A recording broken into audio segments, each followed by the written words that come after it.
जय श्री राधे राधे। राजस्थान में भगवान श्री कृष्ण जी के एक दयालु भक्त थे। नाम था रमेश चंद्र। उनकी दवाइयों की दुकान थी।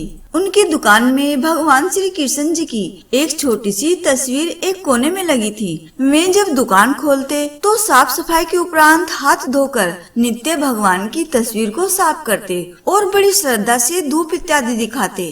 उनका एक पुत्र भी था राकेश, जो अपनी पढ़ाई पूरी करके उनके ही साथ दुकान पर बैठा करता था। वह भी अपने पिता को यह सब करते हुए देखा करता था और जैसे कि वह नए जमाने का पढ़ा लिखा नव युवक था, लिहाजा अपने पिता को समझाता कि भगवान वगैरह कुछ नहीं होते, सब मन का वहम है। पिता उसको स्नेह भरी दृष्टि से देखते और मुस्कुराकर रह जाते। वे इस विषय पर तर्क वितर्क नहीं करना चाहते थे। समय बीतता गया। पिता बूढ़े हो गए थे। शायद वे जान गए थे कि अब अंत समय निकट ही आ गया है। अतः एक दिन अपने बेटे से कहा, बेटा तुम ईश्वर को मानो या मत मानो, मेरे लिए यही बहुत है कि तुम एक मेहनती, दयालु और सच्चे इंसान हो। परंतु क्या तुम मेरा ये कहना मानोगे?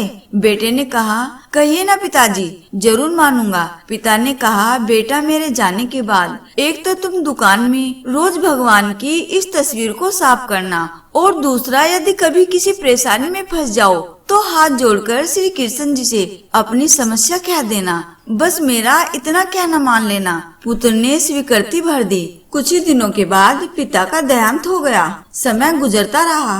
एक दिन बहुत तेज बारिश पड़ रही थी। राकेश दुकान में दिन भर बैठा रहा और ग्राहकी भी कम हुई। ऊपर से बिजली भी बहुत परेशान कर रही थी। तभी अचानक एक लड़का भीगता हुआ तेजी से आया और बोला, भैया ये दवाई चाहिए, मेरी माँ बहुत बीमार है। डॉक्टर ने कहा ये दवा तुरंत ही 4 चम्मच यदि पिला दी जाए तो ही माँ बच पाएगी। क्या ये दवाई आपके पास है? राकेश ने पर्चा देखकर तुरंत कहा, हाँ ये दवाई है। लड़का बहुत खुश हुआ और कुछ ही समय के लेन देन के उपरांत दवा लेकर चला गया। परंतु ये क्या, लड़के के जाने के थोड़ी ही देर बाद राकेश ने जैसे ही काउंटर पर निगाह मारी तो घबराहट से बुरा हाल हुआ, क्योंकि अभी थोड़ी देर पहले ही एक ग्राहक चूहे मारने की दवाई की शीशी वापस करके गया था। लाइट न आने की वजह से राकेश ने शीशी काउंटर पर ही रखी रहने दी कि लाइट आने पर वापस सही जगह पर रख देगा। पर जो लड़का दवाई लेने आया था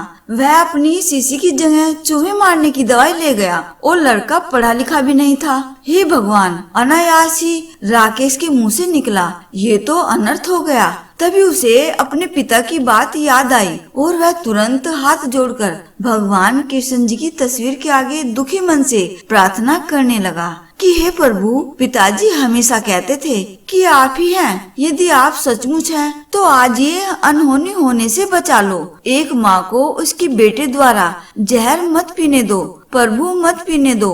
भैया, तभी पीछे से आवाज आई, भैया कीचड़ की वजह से मैं फिसल गया, दवा की शीशी भी फूट गई, कृपया आप एक दूसरी शीशी दे दीजिए। भगवान की मनमोहक मुस्कान से भरी तस्वीर को देखकर राकेश की आंखों से झरझर आंसू बह निकले। आज उसके भीतर एक विश्वास जाग गया था कि कोई है जो सृष्टि चला रहा है, जिसे कोई भगवान कहता है तो कोई ईश्वर, कोई सर्वव्यापी कहता है तो कोई परमात्मा, तो कोई राधे राधे। प्रेम और भक्ति से भरे हृदय से की गई प्रार्थना कभी अनसुनी नहीं रहती। आपको यह वीडियो कैसा लगा कमेंट बॉक्स में लिखकर जरूर बताएं और चैनल को सब्सक्राइब कर दीजिएगा और वीडियो को लाइक करके दोस्तों को शेयर कर दीजिएगा। जय श्री राधे राधे।